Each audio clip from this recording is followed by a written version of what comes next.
Hi there, it's Kanika. This is an episode from the That's Total Mom Sense archives, which date back to 2019. If you're new here, there's a chance you haven't heard this one yet. And if you've been tuning in since the beginning, you'll surely be able to gather new ideas this time around. I know I have. I hope you enjoy it. On to the show.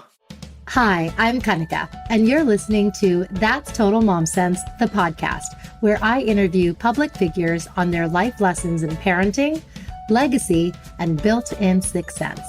Hey, what's up? I'm Kelly Rowland, and you're checking out That's Total Mom Sense. Hi, this is Chelsea Clinton, and my experience on That's Total Mom Sense was fantastic. It's me, Bobby Brown. Can't wait to share my story. Thank you to my guests, brand partners, community, and you for making this show possible. Episodes released every Thursday wherever you listen to podcasts. You can join my tribe by logging on to thatstotalmomsense.com and by following me on YouTube, TikTok, and Instagram at Kanika Chadda Gupta. Now let's dive in to today's episode. Lisa Rani Ray, welcome to That's Total Mom Sense. Thank you. I am so excited for this interview. It's an honor. After reading Close to the Bone, you've uncovered yourself in such a beautiful way that I can't wait for all of my listeners to read the book. And I want to actually start with one of the quotes that you mentioned on the pages. Padma Patra Evan Bhasa, live your life like the lotus flower. And how have you done so? Well, that's a powerful way to start. And thank you so much for having me, Kanika. I mean, it's really great to connect with, a dynamic mom or working mom, who sort of understands, I guess, all of the pitfalls and the, and triumphs as well of doing what we do every day.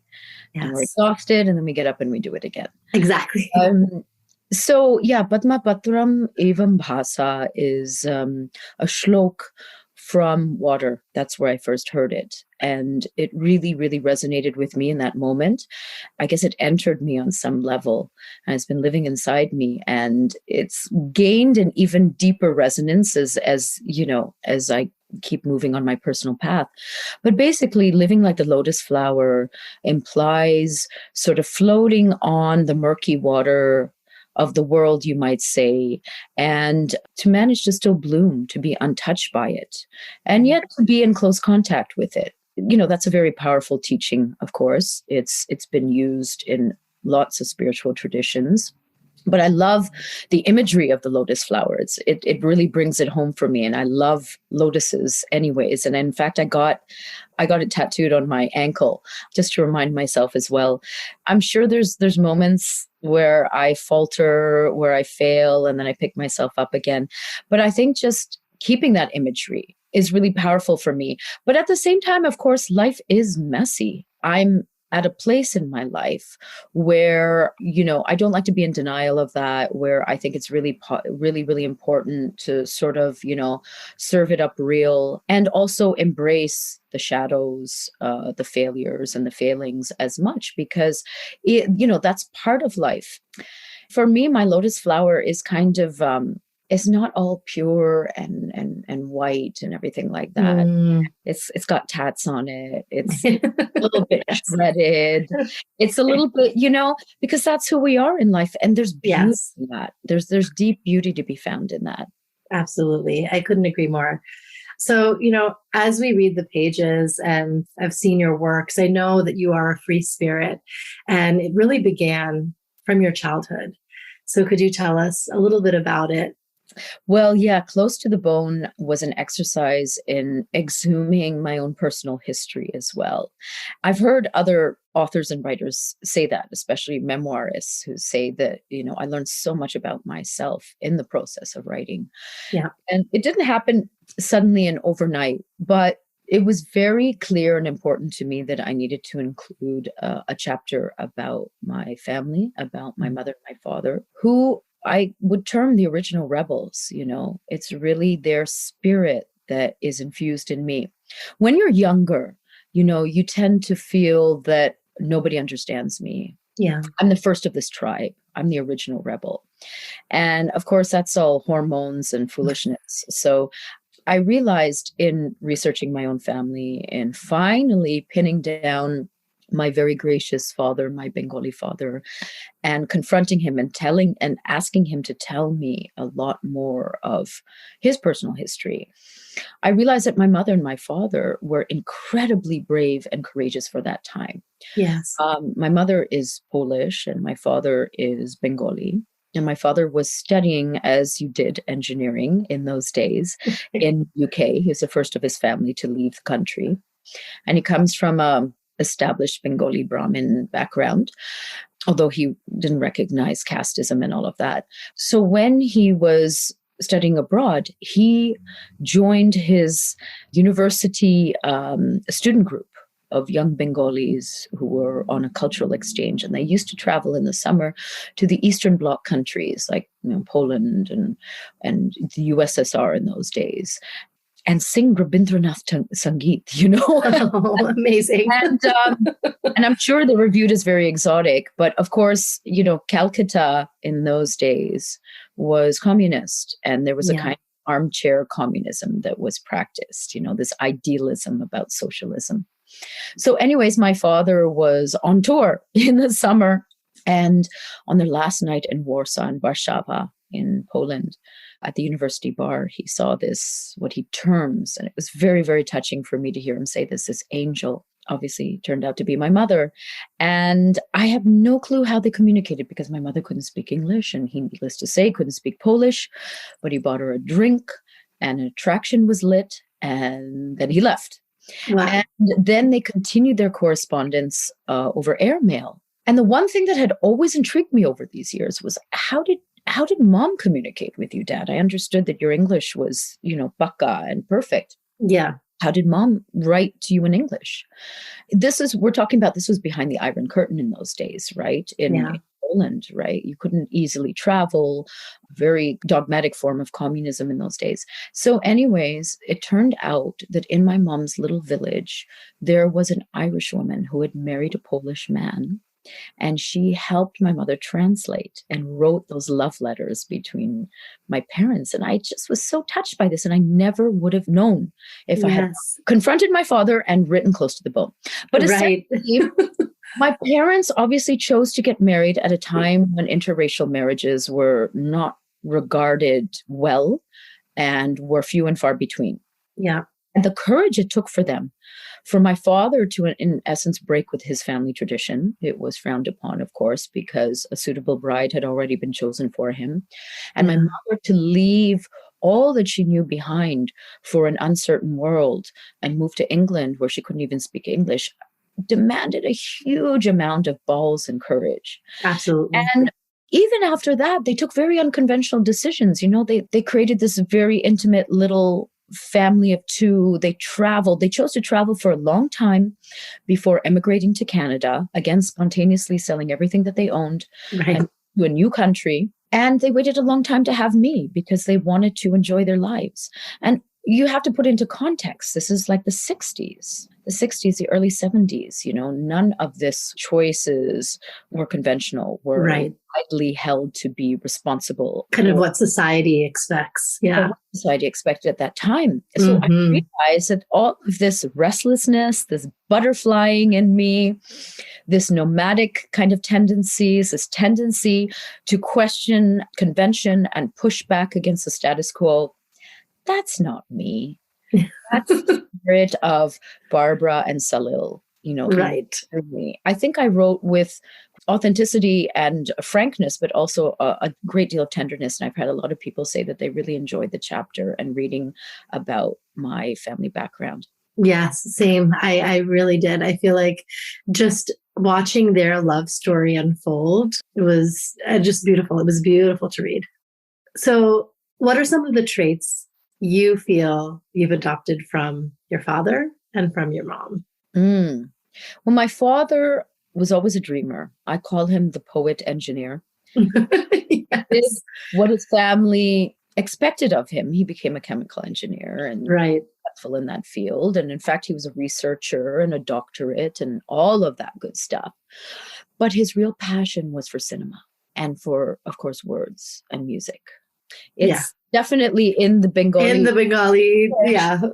But Yeah, of course. So he expressed it by joining his university's group of cinema lovers. But his brand of cinema, of course, was never traditional mainstream cinema.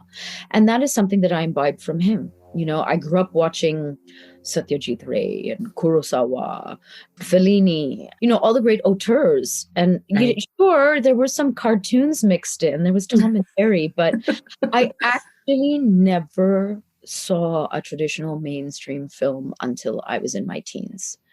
So it was an odd, precocious kind of induction, I guess, into the world of cinema. And so that's what I really valued in terms of cinema.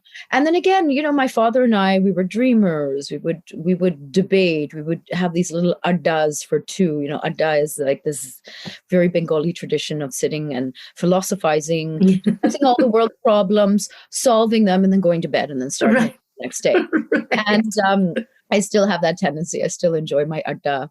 So my father and I would do that. My mother's nature was very diametrically opposite. Although today as a mother, I see that I am my mother's daughter. So my mother was always in motion. She could never be still.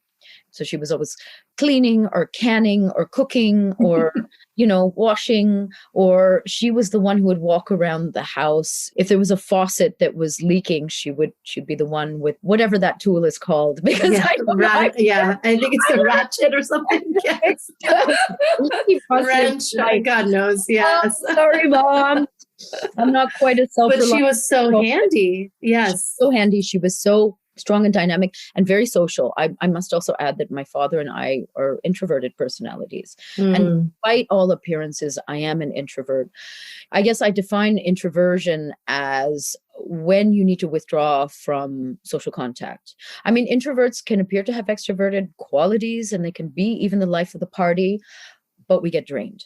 Right. And we need to crawl into our nest and feathers over us and just sit for a while. Extroverted personalities, in my definition, need social interaction and they derive their energy from that. Yeah. So my father and I would be sort of watching, observing my mother, who'd be the life of the party and would gather people around us and would fill our home with people. We'd be watching slightly bewildered, sitting from the corner of the house. We were both a little bit socially awkward. And my mother was responsible for all that. She was our social managers. So my mother had this very attractive personality. But what I realized that I've got from her is my drive. Now, again, balancing motherhood, work, travel, all these sorts of what appears to be competing demands on me. Not that I put extremely high standards, but I get it done. And it's thanks to my mom. And now that I look at it, my work ethic all these years is really thanks to my mom. But that's a double-edged sword that, we can go into later on, because I think that being a workaholic definitely has its drawbacks as well. Yes. Yes. One other kind of touching chapter was when you spoke about how your mom had endured a very tragic accident. And it was at a time when you had just developed your wings to fly. And I cried reading that. Oh, my John. Oh, my sweetheart. I'm so sorry. Make me cry. No, you're going to make me cry, actually. Oh, my goodness. Emotional. I always get emotional about my mom. I feel like it's sort of a reflection on grief and loss. I think I wrote, or maybe I think it, that I kind of lost my mom twice. Yeah. One was through the accident and then finally through her actual death. But of course, I didn't lose her through the accident because of her incredible will. She willed herself to stay around for my father and I. And I realized I learned the value of presence through her, because even though she was physically confined to a wheelchair, it tore me to shreds from the inside. I mean, it's one of the deepest traumas of my life that I'm not sure I'll ever completely recover from. Right. Carry it with me for all my days. But her presence, she still managed to, even though she had lost the ability to do a lot of what she loved in life, even though she lived in pain, her presence was the glue of our family. And even knowing that she was there, even though the accident is what set me on the trajectory of a very different life from probably what I would have had it not happened. Right. Set me on the trajectory of running away, of moving to India, of even falling into the career that I'm identified so strongly with today. I mean, I don't know if that would have happened if the accident hadn't happened, to be honest. And, that grief is so strong. Like every time, I still remember when I wrote the chapter on her passing.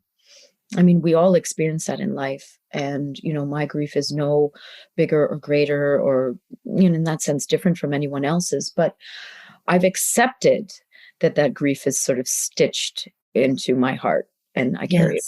And so I don't try to deny it or push it away, and I get teary, and God bless you. I know because our mothers are mothers. Yes. Yeah. You draw it back to becoming a mother yourself, and then you think of yours. Exactly. Yes. It's the most fundamental relationship. So that will always be with me. But what a woman. I actually called my mother very fondly my Punjabi mother. She loved India more than culture. Yes. And there's something there, though, that the Eastern European sensibility, the very practical, straightforward work ethic, I mean, they're much more, I would say, culturally speaking, this is broad strokes, right? More practical than Bengalis. Yes. You know what I mean? Yes. Yeah. So my mom was so Punjabi about everything. And all of her friends when I was growing up in Canada were Punjabi. She used to make homemade barfi. She used to get those recipes. So there's that aspect of her as well that I think I've also imbibed. Yes. Yes. Oh, it's such a gift to have a mom like her. So let's get into when you were discovered. So you kind of packed your bags, moved to India. You were there vacationing actually with your mom. Tell us about that moment. Again, serendipity. I've actually started one of the chapters talking about a word called serendipity. It's one of my fondest words because it's about, right? It's about finding good fortune when you least expect it, and there's whole etymology to it that I've written about that's also very interesting. But anyways, my career was completely serendipitous. I was a young girl full of wonder, curiosity, adventure, but I was being chaperoned by my parents. We were in Bombay because I had made a deal with them. I'd negotiated a year's break if I graduated from high school a year early. So this was sort of my official gap year break. So instead of going and building homes in Ecuador or something like that for Habits for Humanity, I ended up in Bombay. Yeah. And it was Bombay at that time. And for me, it's always Bombay for me too. Yes. You know what they say, right? Bombay, Mumbai is a place, Bombay is a state of mind. Ooh, I love that. I haven't heard it. I can never call it Mumbai. It feels so forced. Yeah, it's odd. But, and have a story about that and remind me to circle back. Yes. But anyway, so there I was in Bombay and we had this sort of crazy series of experiences. And we ended up staying in the Hare Krishna in the ISKCON guest house in Juhu because so many plans fell through because that's what happens in India. Completely by coincidence, drawn into the social world. I mean, Bombay's very social and it's all about the next young thing. And somebody spotted me at the swimming pool in the Holiday Inn, which was the place in those days. We're talking about 1990, 1991. And at a party, somebody told me, oh, Maureen would love you. She loves your type. And I said, who's Maureen and what's my type? And he was referring to Maureen Wadia, who's married to, of course, the Nasli Wadia, which is a huge industrial family, very old and established industrial family in India that owns a number of concerns. One amongst them is a company called Bombay Dyeing. And Bombay Dyeing was really renowned in those days. They sell towels and bed sheets and kind of essentials like that. But they were renowned for their very glamorous at that time ad campaigns. Yes. Of beautiful women and models wrapped in towels. And it was considered very risque in India in those days. Mm-hmm. Very, very. And Maureen was in charge of that. Maureen was also starting her own fashion magazine because remember, 1990, there was no Vogue India, there was no Elle India, there was Femina and maybe like Stardust or that's Stardust, which is but that's the gossip magazine. Yeah, exactly. Not a fashion glossy, not a fashion magazine. So, anyways, what this man was referring to by my type was mixed breed.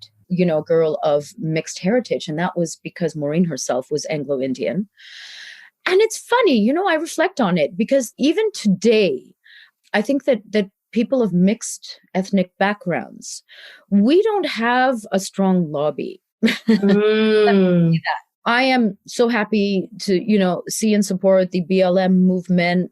The representation is growing in the States for South Asians. I'm so happy to see that for, today. This is Asian month, I think. Right. Yeah. Asian American Pacific Islander. Yes. Yeah. All of that is fantastic. But what about people like me? Yeah. Fall between the cracks. Yes. Say, once in a while I get asked to audition for stuff out here. Like I said, acting isn't my primary focus. I don't even identify that way. But, if it's an interesting project, I say, great, I'll do it. So very recently auditioned for something that was interesting to me, got great feedback. Okay, sent out the second tape in the middle of handling my babies and stuff. Oh my gosh. Like Yeah, I can only imagine. beg someone to play with them. Take them outside. I have to record. Anyway, sent that in. The feedback was great. We love the tape, but because it was a diversity kind of casting, we love the tape, but she doesn't look ethnic enough. Interesting. And I have gotten this in this part of the world all the time. Wow. Well, what's happening is that when there's this idea that it's a diversity hire, it still is considered, well, we have to check a box. So whichever actor we hire has to look very obviously ethnic. Oh my goodness. I know there's something very wrong in this. Yes, I agree. Yeah. Because again, they haven't tweaked the system. They haven't gotten it right. It still feels like a token. It's still tokenism. It's still a bit of a pat in the back. Anyways, so I think I have to eventually now, when I find time, begin like a really strong lobby and for the mixies. For the mixies. Exactly. In many different ways. And I've read a lot of very interesting essays by people, of similar backgrounds as mine, and that struggle. And the reason I'm bringing this up is because identity and my identity struggle has really informed my life. Yeah. And that's also been a very, very strong theme throughout Close to the Bone. And whatever resolution I've gotten to now, of course, is a function of my spiritual searching, my age, where you just kind of feel more comfortable about yourself. But that doesn't mean that the problems have been solved. That doesn't mean that they've gotten it right, that society still has, the status quo is still they're very enamored of putting people in boxes. Yeah. Now, either you're ethnic or you're non-ethnic. Right. You have to look very distinctly Indian, and also the definition of what it means to look like as an Indian is very different in America, right? There's a particular picture of that. Right, there's many Indians who look like me, who are actually of, full-blooded Indians. Yeah. And who are in fact even lighter skinned than me. I ended up going to meet Maureen Wadia. It's a rather an amusing story. I'm not going to get into it. Yes, yeah. Read it in the book. It's so funny. And so she asked me if I wanted to model for her. I never thought of modeling. It was so out of the realm of my possibility. Nobody in my family. It was still considered a little bit dodgy in those days. But at the same time, my family was, my mother and my father are open-minded. They were open to it. So go and try it. It's fine. Go and check it out. Plus, I was very stubborn. So it was more curiosity than anything that drove me there. And I went, and something happened in the studio. I really actually enjoyed it because I was so introverted and, again, so conflicted about my identity. Where do I belong? When I'm in India, I don't completely belong. When I'm in Canada, I don't completely belong. Who am I and what am I and how does this all fit together? And when I was in front of the camera, it never mattered. Of course, the makeup that was put on me was weaponized, and it was really, really thick in those days. And I've written about that in detail. But something happened. So anyways, I didn't even think about it. I ended up having a lovely time modeling for this woman. And then we returned back to Canada. I was supposed to begin university. And then the accident happened. And my entire life was turned inside out and upside down. And, every other concern was dissolved. And my life became a matter of driving back and forth to the ICU. because my mom ended up being paralyzed.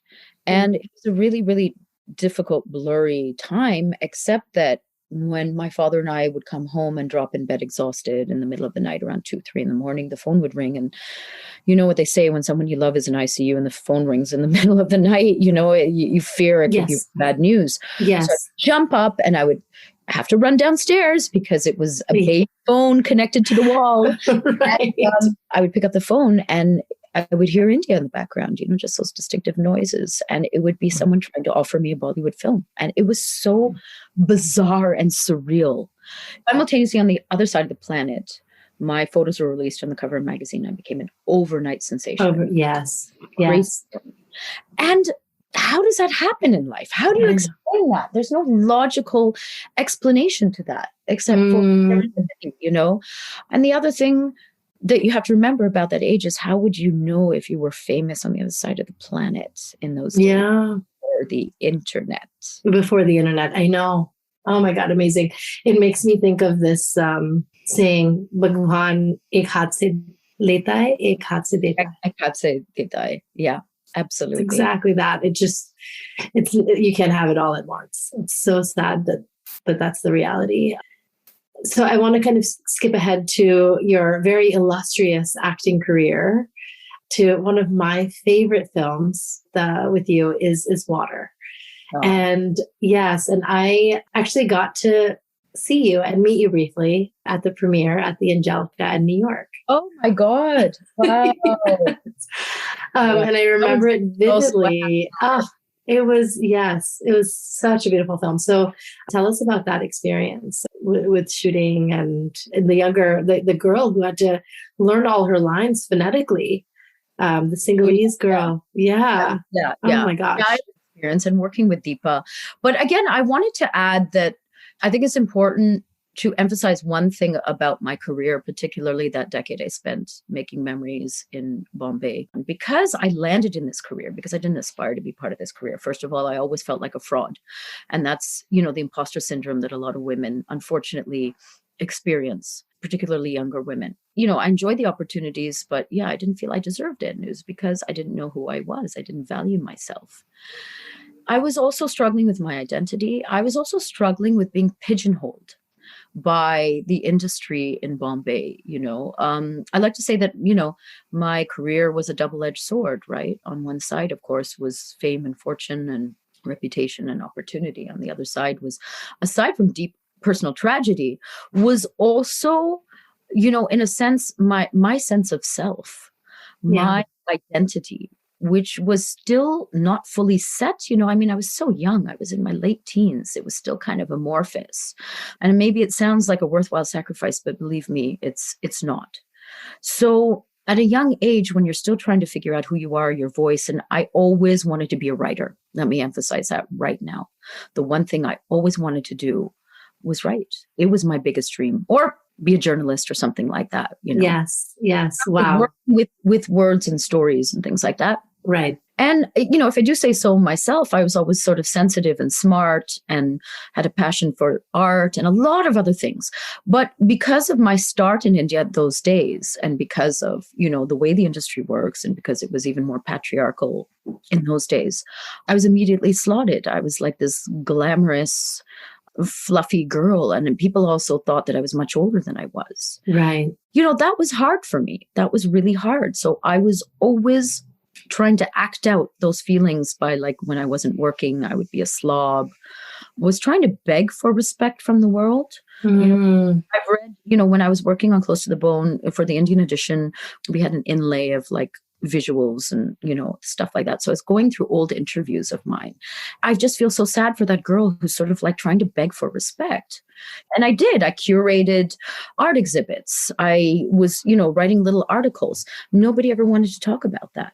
That was a huge learning curve to understand that you don't beg anyone for your value. You value yourself. You love yourself first. But that would take me a long, long time. So I just want to say that, fame is a double-edged sword, as I think a lot of us now know, and that what you see, the glossy exterior, is doesn't necessarily reflect what's going on internally, the internal at all. So Oh I my thought, well, gosh. that was really interesting. And that was, the 90s were crazy. And of course, I've written about it. And I know a lot of people have enjoyed hearing about that aspect. But really, Close to the Bone is about my inner search. And I call it a travelogue of the soul, because it's also not just about me. I've tried to also mesh in cultural moments and travels and things that I've seen and done. But getting back to water arrived in my lap when I had left India and I was in drama school in London. And I just literally wanted to be a theater actor or a mime or something like that and write poetry on the side. Okay. I was done. And what's interesting about my life is every time I've said that, which refers back to, something that we said at the beginning of, the interview. Are you done with acting? Because every time I've said I'm done, something happens. Right. I should say I'm done more often. Yes. Yeah. Opportunities will come falling into your lap. Yeah. But I was in drama school and I really enjoyed drama school because it was very therapeutic for me. In understanding how to dissect characters, I understood more about myself and about human nature. Right. So I really was starting on the path of healing a lot of my trauma. So that's actually what drama school related, what it meant to me, even though I also had a lot of fun and it was wild and wacky and stuff like that. But while I was in drama school, Deepa contacted me out of the blue and sent me across the script and said, do you want to be a part of it? And the script was called River Moon. And I said, okay. But, Deepa, to her credit, saw something in me. And she's one of my greatest mentors. And she always says, I saw who you were. And I saw that you would absolutely, your vulnerability, your openness, which I didn't display to a lot of people. Like I was actually quite closed in those days. But she saw that. She said that suited the character and also your dedication to your craft. I mean, you had uprooted yourself from your glamorous life and you were living as a student in London. So that spoke to her. And so I was on board. I said, yes. It was one of the greatest professional experiences of my life. It was certainly about the journey, but this is one of those unusual moments because filmmaking is such a tumultuous craft. You never know what you're going to get. You can have a perfect director, perfect actors, and it can still not quite click. Yeah. But in Water, the journey, I was so focused on the journey and I got so much fulfillment and enrichment and satisfaction from the journey, from whether it was preparing for my role of Kalyani, like actually going and spending time in Vidva ashrams, spending time with Neelam Mansingh in Chandigarh, a renowned theater director, to get the body language right, acting, walking around in a plain white sari for, barefoot in Colombo in Sri Lanka. But, everything fell into place. Like there was another young girl cast and it fell through and then yes. So they did a big casting call in Sri Lanka and they came up with this gorgeous little girl, Chuya, who now you can't imagine any other actor in that role. And she was really a non-actor. She was a young girl. Yeah. She couldn't speak English. She couldn't speak Hindi. She could only speak Sinhalese. So she learned everything. It was just magnificent. All of my co-actors, Seema Biswas, Manorma, who played the matriarch of the Vidva ashram, everybody, everything it's one of the greatest memories. It's still a living memory in me. In that sense, the film is alive in me, not as the product of the film, but as the experiences. Right. And that's what happened. Suddenly, everybody, there was no ego. We weren't thinking about what's in this for me at all. And I really do think, it sounds very idealistic, but I think that's why it also is such a magical cinematic experience. Absolutely. And it was so groundbreaking. And I feel like, as a viewer, it left a lasting impression. So let's talk about more of your recent works. I feel like you always surprise, and you're always pushing the envelope and helping to destigmatize stereotypes in society. And you've done that in your breadth of work.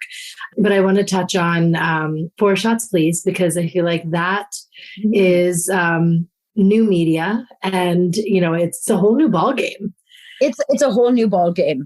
And what's so cool, Kanika? It's very cool because look, I'm an old lady now. Yeah. Sometimes, you get these trolls, middle-aged actress, middle-aged. Oh. So, and I'm like, yeah, I am. I am a middle-aged actress. Absolutely. Nothing to hide there. But what's really cool, of course, is that all the content that I would have loved to be a part of in the 90s is now finally blossoming and blooming in India. the Yeah. new voices. These kids today, they're so bloody talented and they are so prepared. That's a pleasure. Of course, because I've worked on the West, I am familiar with that. I've also worked in India Yes. in the 90s, and that was a very different game. So I love that. So it's really a thrill for me to at least be a small part of this, to experience, little helpings of what's going on, because I love the content. I watch it obsessively. That's all I watch. I prefer watching that than a lot of the other content that's coming out, it's a long list of stuff. Made in Heaven, Yes. Delhi Crime, which is actually made by a friend of mine. Anyway, so the list is long and long and long and long. And the actors are, fabulous these days. And this is exactly what I had hoped for, but yes, because So it's got this indie vibe, but it's basically pulling back the layers and exposing an underbelly to different aspects of society, of relationships, all of it. We needed this. Also, finally, they've understood how powerful a medium it is, and they both entertain and enlighten people. Right. Because that was a typical line in Bollywood. No. We must only entertain. Yeah. So, and of course, it's streaming platforms that have really opened up the floodgate for all of this. So it's really a thrill. Like, I didn't anticipate it, to be honest, to be a part of this at all. And as usual, serendipity again, my best friend. Yeah. I was just doing my thing. Of course, I do work in India. I do a lot of advocacy work. I do a lot of public talks. I do a lot of other things in India. But, for me, again, being a mother, but also having worked for so long and been doing something that, like I said, I'm not necessarily nature-wise suited to, and that I never. I'm at that stage where I say no way more often than yes. Yes. Actually, I did that when I was young as well, but now it's more purpose driven. Yeah. Look, you spend a lot of time on a set. It can be very, very boring, or spend time with people that uplift you in some way, not our toxic. Yes. So, anyways, long story short, Rangita Nandi, who I've known for years, who's an amazing woman, called me out of the blue and said, "I want you to be a part of this." And sent me the script. And it was very out there, right? Even for this. And I got very excited, and then I got just slightly scared because, it really is about execution. Right. But I love Rangita. We've been talking about projects over the years and nothing ever materialized. And then she told me there's going to be basically a completely female-centric production, as in female director, female DOP, female writers, female producers. And female stars. Amazing. Men are kind of peripheral to this. Yeah. Even more excited. And then we kind of went back and forth. I said, screw it. Yeah. Let's do it, Oh my gosh. Wow. And I'm so glad, that I committed to it. And I'm so thankful to Rangita, to everybody, also to Amazon Prime India for backing this project. It was a first. It's really been a path breaker. And they gave us enough space and enough of the leash to be able to really experiment and have fun. And yet at the same time, obviously, it's entertaining. I think that's also why it's done so well. Absolutely. It's an entertaining package that at the same time really hits on really relevant subjects. And why not? Why not blend it all together? Exactly. And we're for it. We're here for it, binging all of the content. So I want to touch on 99 Songs, A.R. Rahman's latest project. So what compelled you to, feature in that, which is just driven by music? Way back in the 90s, I did an ad for something called Garden Saris. And believe it or not, people in India still remember that ad. I mean, we're talking about going to be almost 30 years ago. Wow. And part of it was the visuals. Part of it, of course, was that there wasn't a lot of content. So people just... hang on. Yes. Really they were almost entertainment, right? Right. Imprinted in people's psyche. So part of it was the visuals, but part of it was the music, like the little jingle, which was composed by A.R. Rahman. So A.R. did some of the music for Water. And so when A.R. called me and said, I'm doing this and would you like to be a part of it? I said, yeah, anything. Sign me up. Yeah. Oh, I I have love that. so much respect for him. He's an incredible man, working on 99 songs, even though it's a cameo. I went down to his institute, which is called, I think it's KC Institute in Chennai. He's Mm-hmm. done so much, and people don't even know about it. He's established an entire musical institute for musicians and singers. Wow. And I went and I trained there a little bit in jazz just so I could, understand the vibe.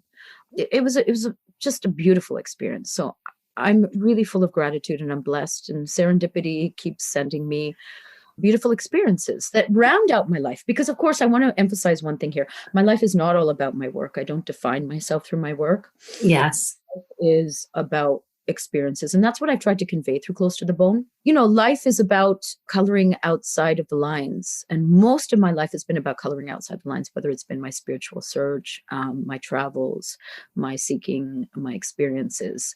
And that is who I am. Tell us about those moments. I think that's something that's really inspiring because you clawed your way out. I think it's important, obviously, to talk a little bit about my cancer journey, because that's even what triggered Close to the Bone. Right. That's a lot of the work that I'm involved in today, particularly in India. I mean, I give talks all over North America as well, but particularly in India, where we need a lot more cancer advocacy, than out here. So, getting diagnosed with this very serious disease turned out to be, a revelation. I don't want to say a gift, because nobody wants that kind of a gift. Mm-mm. I had sort of abused my body, I wasn't taking the time for myself. I was still running away from myself, even though I was practicing meditation. It's a gradual unfolding, a gradual peeling of the layers. It's like I understood the changes I needed to make in my life, and somehow I just wasn't able to implement them. And there's nothing like a diagnosis of a serious cancer to make you stop and reflect and change. That's what being diagnosed with multiple myeloma did. Multiple myeloma is a relatively rare blood cancer. It's a malignancy of the plasma of the bone marrow. And normally people are diagnosed in their 60s, and I was diagnosed at 37. So it's a very, very, very unusual diagnosis. Yeah. And of course, I've written about that in depth and Close to the Bone, close to the end of the book, because it's not a cancer memoir. I think Right. I think we can emphasize that. But that was a real turning point in my life. And I think that whatever it was, a combination of things, some people perhaps are saying, well, does meditation and yoga, does it actually do anything? Sure, there's a calming effect in your everyday life. But let me tell you, when you are in a pickle, when you're in hot water, a consistent practice provides you with the inner resources that you didn't even know are there. It gave me that resilience perspective to be able to deal with it. That's not to say that I did not have really dark moments. And I think what ends up happening with, again, a steady practice, and it doesn't have to be, we don't have to call it a spiritual practice, a centering practice, a practice that helps you connect with something that is bigger than you, something that is other than you, that helps you to humble yourself and center yourself, is you start realizing that your heart is connected with everything, that you are part of something bigger than yourself, and you can draw on those resources. Of course, I did a few things when I was diagnosed with cancer.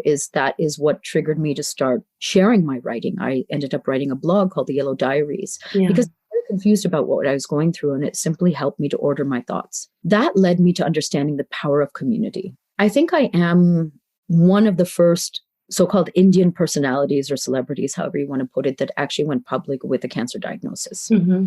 It was taboo in those days. Nobody did, no celebrity did, and I was encouraged not to. And you did it at a film festival, no less. I announced my diagnosis at the Toronto International Film Festival when I was 40 pounds overweight, on steroids, etc. And it was one of the most seminal, liberating moments of my life. I'm so glad that I did, because I wasn't only thinking like, I'm going to help others by doing this. I was receiving the incredible support and the energy that I needed to get through it. So that was really seminal and an incredible transformational experience. And it taught me about the power of community, because I was actually had a lot of emotional walls before that. I was quite secretive. Being secretive sometimes is associated with shame. And in sharing, my God, the amount of not just support, but the amount of stories that people shared with me, there was a beautiful community. And I really feel that those prayers are what helped me get through it as well. As, of course, going through the treatment, as, of course, also being my own advocate, advocating for multiple myeloma gave me a purpose. And coming out of cancer, I've never been more purpose-driven before in my life. It was like everything that I was looking for suddenly came together. we have to be who we are. We have to express or acknowledge our emotions, Right. Is going to be great. Of course, a negativity mindset is very destructive. We can agree on that. But a purely positivity mindset is also kind of erasing all of the nuances of what it means to be alive. So cancer was huge. I've written about it again in detail in Close to the Bone. And I'll continue to write about it and advocate and talk about it. And, I end Close to the Bone with, a spoiler alert, with my wedding. But of course, I relapsed very soon after that. So I do think that there is still a little bit more of the story that I want to share because I know it's helpful. I still get messages every single day. And I know how many people helped me when I was going through it. So cancer, I shouldn't be here today, to be honest. So I have a great debt to a lot of people, to science as much as to faith, to my spiritual practice, and to an incredible circle of people who have supported me through this. Wow. And I mean, I'm not out of the woods, technically, I'm on lifelong medication, etc. But I don't wake up thinking that I've got this disease. Sometimes I forget about it. Right, right. And you're living in a way, back to that graph, where you've struck a balance, your mental and physical and spiritual health is so aligned. Yes, absolutely in alignment. And here's the weird thing is that after cancer, a lot of people think, I was, to be honest, never big on marriage or the formality. The convention of it. Yeah. And then, having cancer obviously clarifies a lot of things. And I had to take out my old belief systems and dust them off and say, is this relevant anymore for me? And I really recommend doing that because sometimes the things that we hold so dear are no longer relevant. That's all. Right. So after cancer, get this, I met and married my husband, had 2 babies, moved again through, multiple countries, wrote my book, finally had the guts to step into what I feel is what I'm meant to do, my calling as a writer. I have this great career that's still somehow improbably going on. And at the same time, my personal life is really the best that it's ever been. But, it's also about creating the life that you want, having the guts to defy all of the voices in your head, outside of your head, but in your head, and say, right. Here's the kind of life that I want. I think it's within anyone's grasp. And I understand, people are going to say, no, it's easier for you to say that. It's okay. Put that aside. Anyone can do it. The first thing is to understand, what do you want? And to have the guts to ask for it. You never saw yourself as a mom, right? Early on, you said, if it happens, cool. If it doesn't happen, how did it happen for you? And, did you and your husband decide, we're doing this, we want a family? Yeah. It took us a while. My husband, Jason, is amazing. He always wanted to be a father. It took me longer to get there, but I got the clarity. And when I was sure, we went for it. And of course, we had to look at surrogacy options because I'm in premature menopause. I can't carry a baby because of also the treatment, the medication that I'm on. Again, never too late to be who you might have been, right? Yes. So surrogacy, I owe, again, a great debt to technology, to these advancements and fertility options. The actual surrogacy didn't just fall into place. You had to be persistent. I'm stubborn as hell. So that's actually a good quality. I think that's even what helped me recover from cancer, Okay. Sometimes good quality, sometimes bad quality. Ask my husband. We had a lot of false starts, and we really had our hearts set on having our surrogacy in India. And we went through everything, did all the paperwork, established everything, and we were living in Asia at that time. We also looked at adoption options, but we thought that it actually took a lot longer for us. We were in Hong Kong at that time. And so, the waiting period in India, because I'm an OCI, and even though I was sort of partially living in India, again, it took a very long time. And, once we decided we're in our mid 40s and we said, okay, we're going to, our energy levels compromise year by year. So we said, let's try for surrogacy. So believe it or not, a week before we were supposed to begin, India declared surrogacy illegal, except under very particular circumstances. And, there's always a way in India. And I had people approach me and say, Nayar, we can do this. Yeah, jugaad. It didn't sit right. So we did engage a company, a really great company out of Canada. But I ended up doing the research because we had, again, a few false starts. And I ended up researching and I found the Republic of Georgia. Mm. Ukraine and Georgia, which used to be part of the USSR, are two countries in the world where international surrogacy has been legal. It's very black and white. It's not a gray area. They have a relatively well-developed medical system, and they have a history of doing this. Come on, let's check this out. So the managing director of the fertility company that we were working with actually flew to Georgia and researched it and said, thank you so much. First of all, what a beautiful country. Stunning.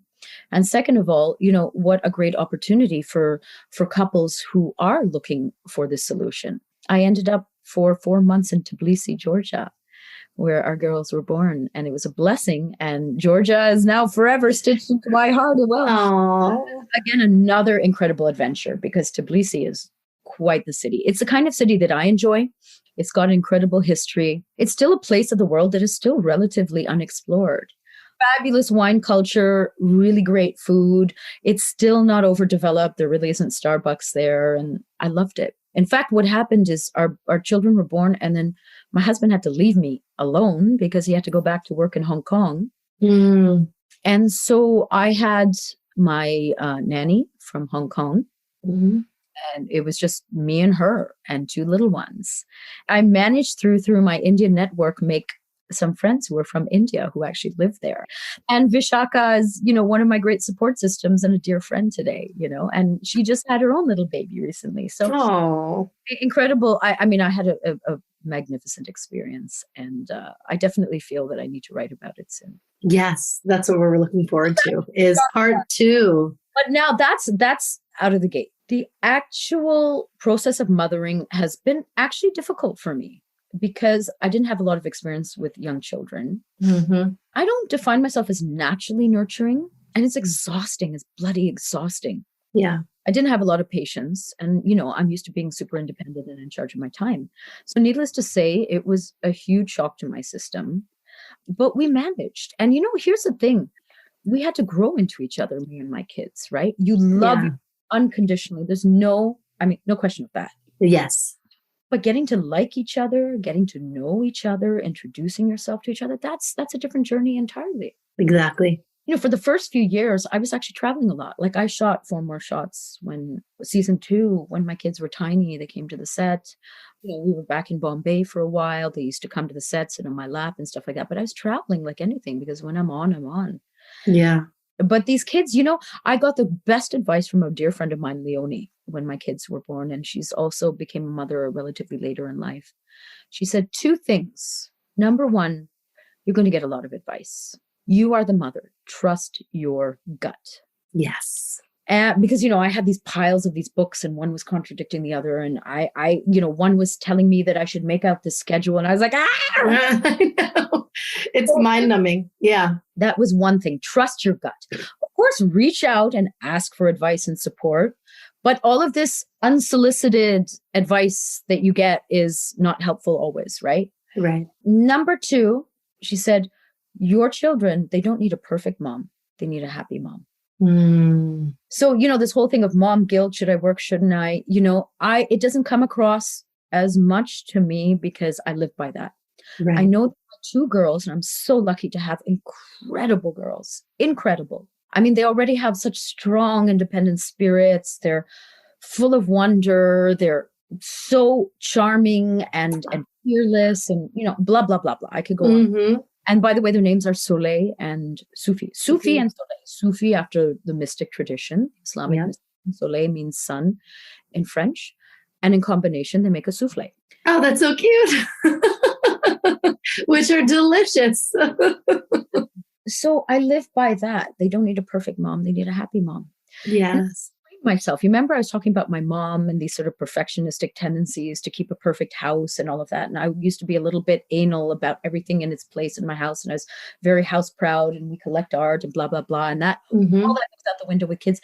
And now I've had to, like I said, I'm going to go mad. It's okay if there's toys strewn everywhere for a little while. It's fine. I've had to really chill out on that. Yeah. Girls have open doors within me that I didn't know existed. And at the same time, I take space for myself. My husband is the most incredible husband, I've decided, because he can see when I'm super stressed out. He says, go check yourself into a hotel for 2 nights and I'll hold down the fort. And he's a fabulous father. He loves being a father. But to be honest, it was going from Asia to Canada helped us be fully hands-on mothers and fathers. And we needed Right. because in Asia, we always had full-time help. That's simply how it is there. That's the fabric of the culture. Absolutely. Again, in a weird way, COVID for us has, I mean, of course, it's been terrible. Mm-hmm. So heartbreaking. But we've been, we all have our backs against the wall in different ways. And this kind of fulsome time with my kids, this kind of bonding never would have happened. And they're at that age where it's really crucial. Right. COVID kicked all of our asses. And at the same time, the aftershock of that is something that I'm grateful for, of having this full-on focus time with my kids. Yes, absolutely. So is there a mom sense moment that you can recount for us? I think our mom sense moment was even leaving Singapore for Canada. Mm. We had a great life in Singapore, even though we landed in the middle of the pandemic or at the beginning of the pandemic. I think my mom sense, and strangely, it was me that triggered it. I said, you know what? The world is going through a lot of upheaval right now. Asia is my home. I love Asia. That's really where I feel most connected, where most of my friends are, etc. And yet I looked at my two little girls who were stuck inside our apartments. Singapore handled the pandemic very, very well. But it was still a huge blow to our lifestyle and what I wanted for them. So I said to my husband, I think it's time to go back to Canada, to go home for a little while. And it was my son's was doing it for them. If it was just me and my husband, no. You could have stayed on. Yeah. I said, you know what? They deserve something else. They're in a stage of their life where, I wanted them more connected with nature. Singapore's, again, beautiful, lots of nature, but it was such a weird time. Right. And we've always had, I bought this little house out in Western BC 10 years ago. Well, in Nelson, I've written about it in Close to the Bone. Yeah. And it was always a little haven for me. Initially, I thought I would move here and write and be a hermit like I've always Right. But again, serendipity pulled me away. So we've always had this and cherished this house. And I've come for like short vacations and stuff like that.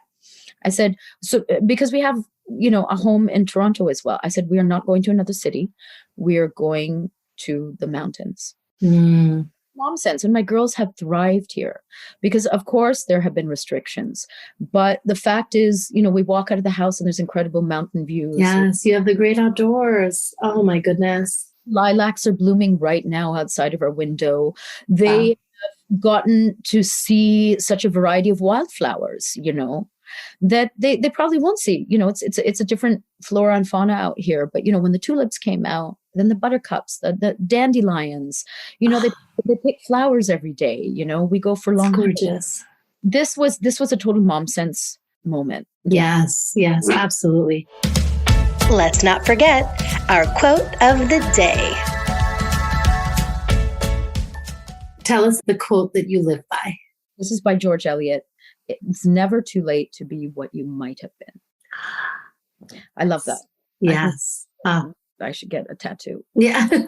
Yes. Both at my age to get a tattoo, but still. It's now time for Mom Haul, when we share products we love. I always end with like a fun shopping segment, Mom Haul. Is there any product that you're absolutely loving right now that you can share with the audience? Two things. There's this vegan line of beauty products called Fine. I also love Pahari Local, which is available in India. A lot of really sustainable products, sustainable luxury that's been brought from the mountains. Mm-hmm. I'm really into Lunia these days because I'm always looking for great work from home outfit. Right. So two products I love, Sidia, Sidia, which is a really cool little line out of Toronto. Got a great story, fabulous, really comfortable, but they look really chic. And then Lunia is my other big find right now. So cool and so cozy. My mom haul for this week is Luvanya. It's a brand I was recently introduced to because I spoken to the founder, Dr. Alpa Patel. She is a pediatrician, now has her own skincare line because she also suffered many different health issues herself. had to take a pause and launched Luvanya. And it's 100% vegan, cruelty-free. I absolutely love the hydrator product and the exfoliating serum. Check it out, Luvanya. So lastly, where can my listeners find you? Close to the Bone, all of it. Well, yeah, I hope that we've whetted some more readers' appetites for Close to the Bone. I'm really, first of all, I want to express so much gratitude. The book has been so warmly received, both critically and widely. In India, it's been a bestseller. We released in North America in November. It being the middle of the pandemic, of course, I couldn't do many promotions, but I'm really happy that it's finding readers because it's that kind of book, It's not a celebrity memoir. Let me just say that. Whatever you feel a celebrity memoir might be, it's not that. So Close to the Bone is widely available. It's published by Doubleday in North America. You can find it on Amazon. You can ask your local bookstore as well. And if they don't have it, ask them to stock it. My local bookstore in my little town in Nelson has been amazing. They had multiple copies, and then I was able to do little signings there, and then they would send it out to readers, and that was really wonderful. Please support your local bookstores. I mean, reading is magic. Reading is everything. Reading is healing during this time. And, that's something really nourishing that we can do for ourselves at relatively inexpensive, and a way to travel when we can't travel. Widely available. I would love to hear your feedback, and you can find me on social media, across all social media. My handle is @LisaRaniRay. Wonderful. Lisa, this was such a treat. I'm so glad that we got to delve into all things about your life. Yes, and we made it happen. Yes, before you depart, and I want to just tell you the impact that you've had on me and your story. Like I said, I wept as I read the pages, and I felt that it was so profound. You truly have a gift, and it makes sense that you wanted to be a writer in the beginning, because the way that you convey your story, the language you use, the way you can take us back to a time or a place and have just the scenes feel so vivid and visceral is incredible. So you're extremely talented. And I want everyone to read Close to the Bone. I'll be doing a giveaway on social soon. So so keep a lookout for that. And Lisa, just such a pleasure. Such a pleasure. And thank you for all that you do as well. It's really cool. And I know how hard it is. And, you probably don't even let on how challenging it is. But I love your passion, and keep doing what you're doing. Let's keep in touch. Thank you. Thank you so much. Lisa Rani Ray is truly a Rani, a queen. Didn't you find it so refreshing to hear her story in her voice? Her words are so profound, and after reading her memoir, you'll see that she was always destined to be an author. Albeit she's an extremely talented actor and striking model to boot, but the written word is a talent that comes across so innate to Lisa. And Lisa, it was a joy to have this conversation with you and have you share your light with the world in this way and through this medium. Lisa and I will be hosting a giveaway of her book, Close to the Bone, on social media. So do follow us at Kanika Chadda Gupta and at Lisa Ray on Instagram for details. Now I want to share a review on Apple Podcasts, and this was by Miss Kon, Kon, and subject she writes, "Just love it. Kanika is such a professional. She's done the work, and I love that she addresses all kinds of issues." Well, Miss Kon, thank you so much for that review. Email me at thatstotalmomsense@gmail.com, and you will receive your very own merch or a consultation with me on the art of the interview, valued at $250. Remember, always trust your mom sense. Stay strong, supermamas. See you next time. That's total mom sense.